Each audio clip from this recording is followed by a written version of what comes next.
Election Day is less than a week away, and the results will likely only intensify what has already been a contentious political season. On everything from abortion to what children learn in school, we are an increasingly divided nation.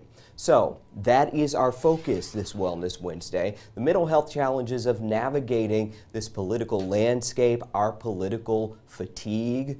As always, Mary Jo Horton with Memorial Health is here to serve as our guide. Welcome, Mary Jo. Hello. All right, so part of this is so challenging, Mary Jo, because it's not just harsh words, and I think harsh is even an understatement for how aggressive people are with their words right now, but we're also seeing dangerous behavior and actions. Oh, you know, it's incredibly frightening. Yeah. You know, it puts you in a situation where you get very nervous to say things, to have just conversation out in public, because you don't know who's going to be out there who may take it to a dangerous and unsafe level. Yeah, and I think that a lot of us think about that. You know, I've talked to people who are like, yeah, I don't even want to engage because I don't know if someone's going to pull out a weapon. I mean, we're looking at what can happen on the screen right now, this video of the January 6th attack, when it goes too far. So you say the ads and images, they are constant that we see. Not only are they constant, but they're everywhere. You know, you put on your social media for a little downtime, it's there.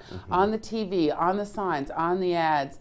And it just gets to this point where you feel just constantly overwhelmed by the political messages. Can we separate our personal views from like our beliefs, and you know what I'm saying? Yes. Is there a way to do that? So, you know, I think that ultimately the thing that makes me really scared and sad, really, is when people attach value to somebody's view, right? Like, this person is a bad person for having this view. When we start to forget, like, hey, this person's been there for me. They're my loved one. I love them. They have great value.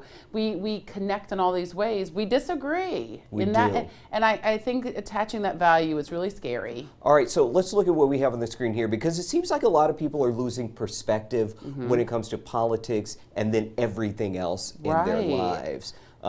Many are losing important relationships because of that, right? Yes, I know a lot of people who have really severed ties with people and have all of a sudden decided that they don't want people in their lives because they disagree politically. And it's like, hey, don't you remember all of the wonderful things you used to connect with that person? I had a relationship like that in my life, and it turns out there were other things that drew us apart, but you know, a political divide sort of worked into that. So let's talk about what we're seeing on the screen here. Find some common ground with non-political activities. Yes, don't we remember all the other things that we enjoy in life? Don't we love to eat and do activities and talk about, you know, things you like to watch on TV, right? I think that we forget that this is one slice of our entire world. Remember the Golden Girls, everybody. You know. All right, so maintain boundaries with media and conversations, and as a part of the media, I know we must do this.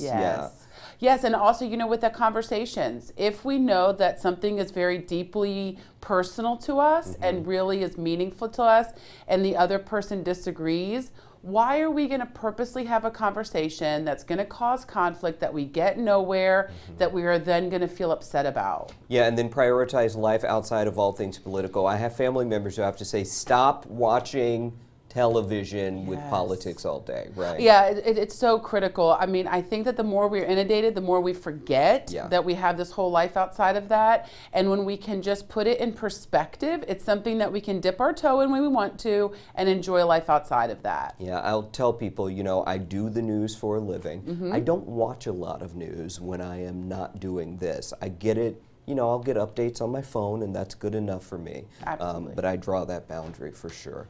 All right, Mary Jo, the one last takeaway you want people to have as we head into Election Day next Tuesday.